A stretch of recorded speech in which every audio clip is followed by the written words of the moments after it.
Hola a todos, mi nombre es Santiago Lasalle. Bienvenidos a un nuevo teórico de demostración cadavérica, en el cual vamos a ver vía visual y nervios de la órbita. Y vamos a tratar de que ustedes puedan distinguir cada uno de estos nervios en los preparados. Para eso, además de ver una serie de preparados que tenemos en los frascos del museo, vamos a hacer una serie de dibujos para que ciertas cosas se entiendan primero desde un punto de vista un poco más esquemático antes de poder marcarlas en el preparado. En este preparado vemos de manera aislada al globo ocular del lado derecho. Ahora enseguida vamos a ver cómo reconocer si es derecho o es izquierdo. Y podemos ver a los músculos extraoculares y cómo se insertan estos en el globo ocular. Entonces vamos a ver que hay, a simple vista pareciera haber 4 músculos rectos. Uno superior, uno inferior, uno medial y otro lateral. Pero en realidad ahí estaríamos dejando de mencionar o ignorando a un pequeño músculo que vemos aquí, que está superiormente al recto superior, que es el elevador del párpado superior. De esa forma reconocemos cuál es superior y cuál es inferior, ya que solo de este lado tenemos un músculo superpuesto con el recto, que es el elevador del párpado superior. Voy a ver si puedo acercar la cámara para que se vea que hay un segundo músculo. Tratando de enfocar. Ahí se llega a ver como hay un músculo un poco más posterior, que en realidad en posición anatómica estaría inferior, que es el recto superior, que ven que se llega a insertar en la esclerótica, y un músculo que está más superior y que está cortado, porque no se inserta en el globo ocular, sino que se inserta en el párpado, y es el elevador del párpado superior. Además, vamos a poder identificar a los músculos oblicuo superior y oblicuo inferior, que son los que nos permiten identificar qué es medial y qué es lateral, y por ende si este ojo es derecho o es izquierdo. Este que vemos acá desde superior es el oblicuo superior, que si vamos a verlo desde posterior, vemos que se inserta inferiormente al recto superior, y vemos que parece venir desde medial hacia lateral hasta que se inserta. En realidad este músculo está cortado, viene desde posterior hacia anterior y hacia medial, se refleja sobre su tróclea y luego se dirige hacia lateral para insertarse en el globo ocular. Este otro que vemos aquí es el oblicuo inferior, que en realidad está desplazado bastante de su posición anatómica, ya que si bien lo vemos insertándose inferior y lateralmente en el globo ocular, en realidad tendría que estar viniendo desde medial, pasando inferiormente al nervio óptico y al globo ocular en realidad, más específicamente, y llegando hasta su inserción.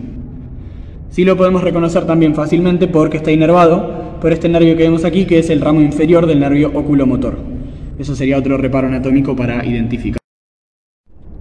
Si recuerdan, cuando estudiaron la cavidad orbitaria, hacia posterior encontramos la fisura orbitaria superior entre el ala menor y el ala mayor del efenoides y el conducto óptico superior y medialmente a ella entre las raíces del ala menor del efenoides.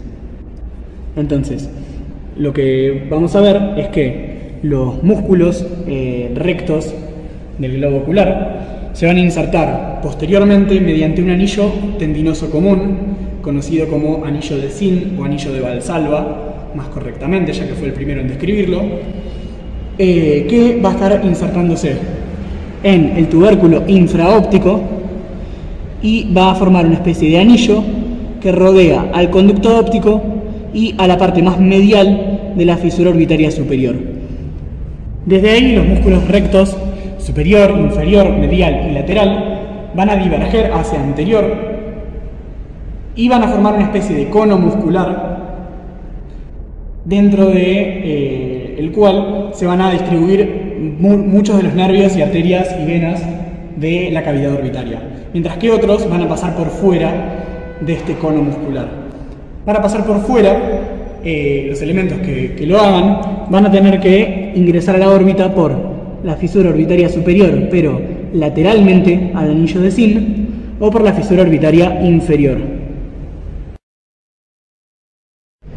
Lo que vamos a ver ahora es un preparado en el cual vamos a analizar la órbita del lado izquierdo, pero vamos a ver que se retiró su pared lateral para poder ver los músculos y los nervios desde lateral.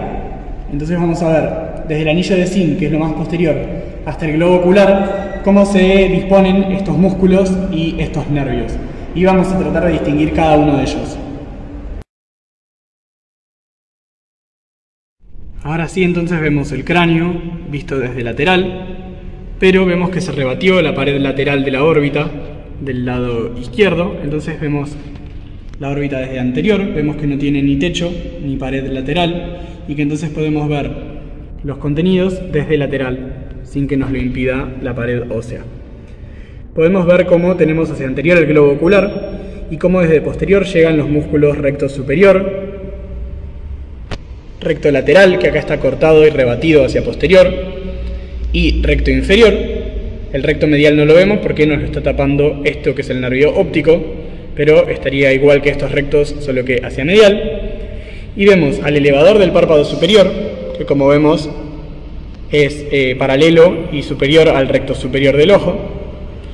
Vemos al oblicuo inferior, que es este que vimos que se inserta inferior y medialmente en el piso de la órbita, inmediatamente lateral al orificio superior del conducto lagrimonasal y que se dirige hacia lateral para insertarse en el globo ocular. Y vemos al oblicuo superior, que este va a ser un poco más difícil mostrarlo a través de la cámara.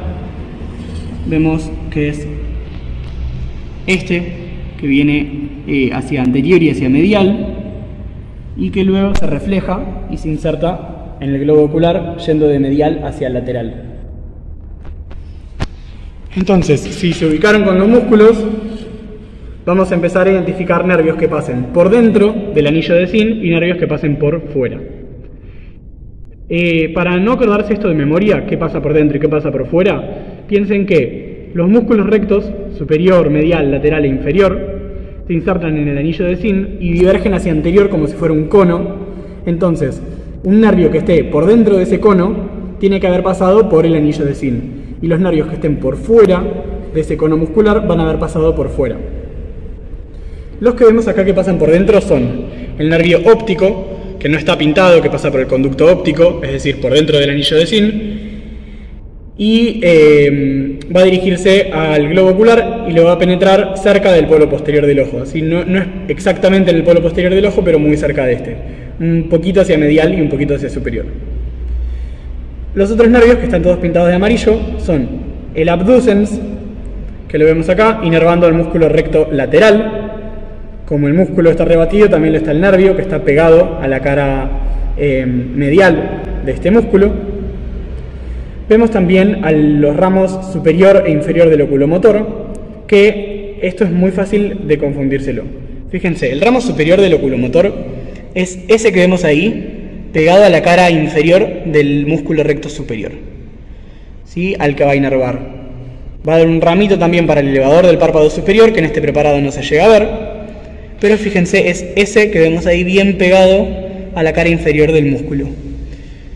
No hay que confundírselo con este otro nervio, que si bien ambos pasan sobre el nervio óptico, ese que está ahí que marcamos recién era el ramo superior del oculomotor, mientras que este, que pasa un poco más libremente, no pegado al músculo, sino entre este y el nervio óptico, es el nervio nasociliar, ramo del nervio oftálmico, que es del trigémino. El ramo inferior del oculomotor es este que vemos aquí, que va a inervar al recto inferior, al recto medial, que no podemos ver el ramo para el recto medial porque tendríamos que seguir disecando el preparado más hacia medial, pero sí vemos el ramo para el recto inferior. Y vemos también el ramo para el oblicuo inferior, que es este que llega hasta acá. Y además vemos otras estructuras nerviosas que tenemos que conocer, que parten de este ganglio. ¿Sí? Este ganglio, ubicado en la unión entre el tercio posterior y los dos tercios anteriores del nervio óptico, en su cara lateral, es el ganglio ciliar. Vemos que tiene una raíz sensitiva o superior, que viene del nervio nasociliar, y una raíz parasimpática, que nace del ramo inferior del nervio oculomotor, o a veces directamente ya del ramo para el músculo oblicuo inferior. Desde este ganglio ciliar van a partir los nervios ciliares cortos, que se dirigen hacia anterior, rodeando al nervio óptico y llegan hasta el globo ocular. También podríamos ver, aunque acá no se ven, nervios ciliares nervios ciliares largos que van directamente desde el naso ciliar hasta el globo ocular. Así entonces reconocemos los nervios que pasan por dentro del anillo de Zinn. También se habla de una raíz simpática del ganglio ciliar que proviene del plexo pericarotidio interno y que ingresa también por el anillo de Zinn y llega hasta el ganglio ciliar, pero acá no se puede ver. Vamos a representar esto esquemáticamente en el pizarrón para que se termine de entender. Si todavía no lo entendieron y con la parte del pizarrón lo terminan de entender, por favor retrocedan y vuelvan a ver esta parte, así terminan de entender cómo reconocer estos nervios. Vamos a representar entonces esquemáticamente al ganglio ciliar y a sus ramos aferentes y eferentes, por si alguien no lo llegó a entender, en cuyo caso después vuelvan a verlo preparado, así lo terminan de comprender. Y si no, bueno, a modo de repaso nomás. Vamos a volver a hacer una vista desde lateral, del lado izquierdo, en la órbita, en la cual vamos a rebatir la pared lateral de la órbita para poder ver sus contenidos. Entonces vamos a ver posteriormente el anillo de Zinn, anteriormente vamos a ver al globo ocular,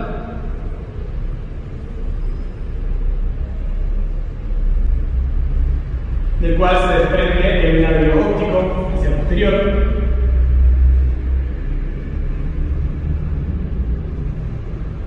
Voy a buscar otro indicador para que sea mejor.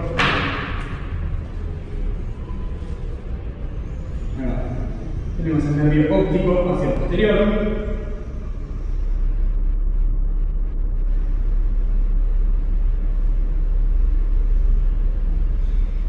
Y vamos a ver del anillo de Zinn hacia el interior, se extienden los músculos recto superior, recto inferior,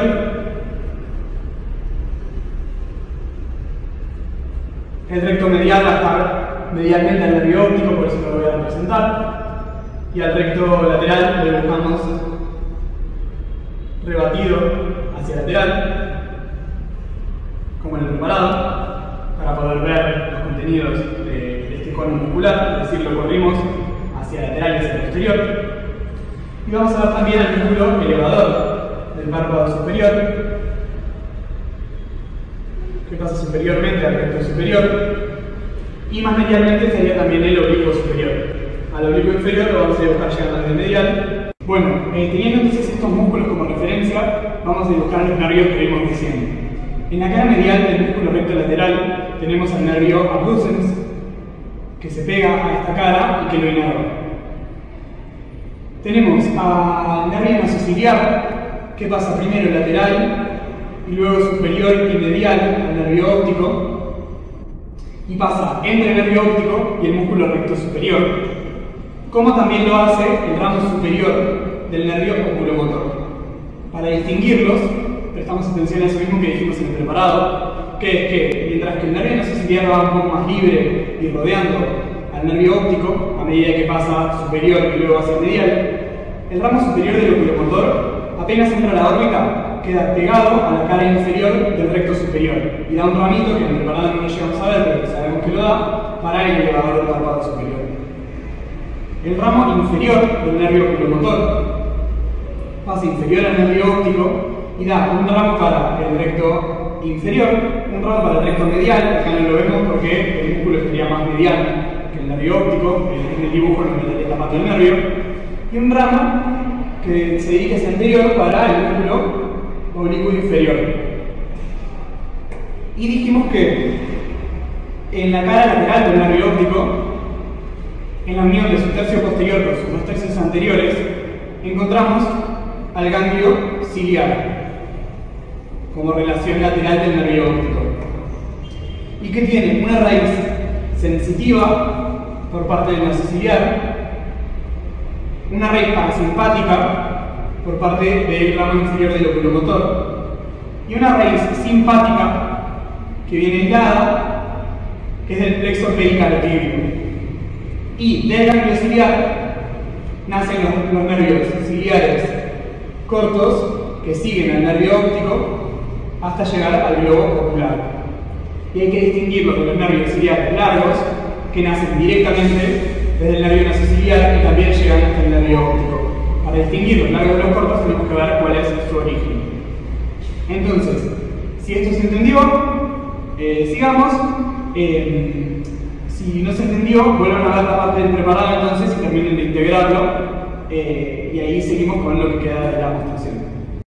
Para hablar de los nervios que pasan por fuera del anillo de Zinn, vamos a tener aquellos que pasan por la parte más lateral de la fisura orbitaria superior o por la fisura orbitaria inferior. Por la fisura orbitaria superior van a pasar este que vemos acá, que es el lagrimal, que es otro de los ramos del oftálmico, que lo vemos pasando lateralmente y llegando hasta la glándula lagrimal, que es esta estructura que vemos aquí. Desde superior vemos al nervio frontal, que también pasa por fuera del anillo de Zinn y también es ramo del nervio oftálmico, y que se va a dirigir hacia anterior y va a salir por la escotadura o agujero supraorbitario. Y vamos a ver también a este nervio que vemos inervando al oblicuo superior, que es el nervio troclear. Ahora, por fuera del anillo de Zinn, pero pasando por la fisura orbitaria inferior, vemos a estos dos nervios, ambos ramos del nervio maxilar, que son el infraorbitario, que es la continuación directa del maxilar, que lo vemos ingresando al surco infraorbitario y luego al conducto infraorbitario, para luego terminar en la región superficial de la cara. Y el nervio cigomático, que vemos que también ingresa por la fisura orbitaria inferior, y que acá lo vemos cortado, solo vemos su terminación en el conducto cigomático orbitario, y particularmente su división cigomático-facial, pero tendríamos que ver un ramito que lo conecte a modo de asa con el lagrimal, que en este preparado no se llega a ver. Además, hay ramos orbitarios del nervio pterigopalatino, que no se ven, que ingresan a la órbita también a través de la fisura orbitaria inferior. Por último, mencionemos cómo el nervio óptico, que parte del globo ocular, atraviesa el anillo de Zinn, atraviesa el conducto óptico para ingresar a la cavidad craneal y así continúa la vía visual. Este preparado es una vista ventral del encéfalo, en el cual vemos hacia rostral los polos frontales y hacia caudal los occipitales, y vemos cómo desde anterior o desde rostral llegan ambos nervios ópticos, derecho e izquierdo, y se juntan para formar el quiasma óptico. Y desde el quiasma óptico emergen hacia posterior ambos tractos ópticos, derecho e izquierdo. En este preparado los perdemos de vista entre el mesencéfalo y el lóbulo límbico, por eso ahora vamos a pasar a ver otro preparado en el cual vamos a ver que se disecó la corteza de la cara ventral del encéfalo para poder ver cómo continúa la vía visual y para ver las fibras de sustancia blanca por las cuales lo hace. Este preparado es muy similar al que vimos recién, solo que se disecó parte de la corteza de la cara ventral del encéfalo para poder ver las fibras y podemos ver cómo se continúa la vía visual. Entonces, repasando, tenemos ambos nervios ópticos que vienen desde anterior y se forma el quiasma óptico por el entrecruzamiento de fibras entre ellos. Específicamente, las fibras que decusan, es decir, que cruzan la línea media, van a ser aquellas que provienen de las retinas nasales, es decir, de la retina medial de cada globo ocular. Estas fibras van a decusar a nivel del quiasma óptico y van a pasar al tracto óptico contralateral. Es decir, las que vengan por el nervio óptico del lado derecho van a pasar al tracto óptico izquierdo y las del nervio óptico izquierdo van a pasar al tracto óptico derecho. Mientras que las fibras, las proyecciones retinianas temporales van a seguir de largo por el mismo lado por el cual llegaron. Es decir, nervio óptico derecho, tracto óptico derecho, nervio óptico izquierdo, tracto óptico izquierdo. De esta forma, las fibras van a pasar por el tracto óptico y van a tener múltiples destinos posibles que van a tener que estudiar de forma teórica, pero para la vía visual principal, estas fibras van a ser retinogeniculadas, es decir, van a ir desde la retina hasta este núcleo que vemos acá, que es el núcleo geniculado lateral. De este lado vemos lo mismo, del tálamo. Y desde este núcleo geniculado lateral van a proyectar hacia la corteza a través de las radiaciones ópticas, que son estas fibras que vemos acá. Como podemos ver, algunas de estas fibras van a describir un asa, que es el asa de Meyer, que se va a incurvar primero hacia rostral y recién después van a volver hacia caudal, hasta llegar todas juntas a el surco calcarino o cisura calcarina, que es la corteza visual primaria en el lóbulo occipital. Presten atención que hay algunas fibras. Les muestro primero desde lateral para que vean este asa de Meyer de las radiaciones ópticas, como se ve bien, que cubre lateralmente al asta temporal y al atrio del ventrículo lateral. Distingamos estas fibras que vemos acá, que si vemos atraviesan perpendicularmente a las radiaciones ópticas, que no son ni más ni menos que las fibras del tapetum. Es esta dependencia del cuerpo calloso. Acá vemos el rodete o esplenio del cuerpo calloso, y vemos estas fibras que son el tapetum, que también van a quedar lateralmente a el asta temporal y atrio del ventrículo lateral, pero fíjense que estas tienen una dirección perpendicular a la de las radiaciones ópticas a esta altura. Más hacia rostral se vuelven paralelas, entonces ahí sería mucho más difícil distinguirlas, pero acá cuando son perpendiculares es más fácil. Este es el tapetum, estas son las radiaciones ópticas.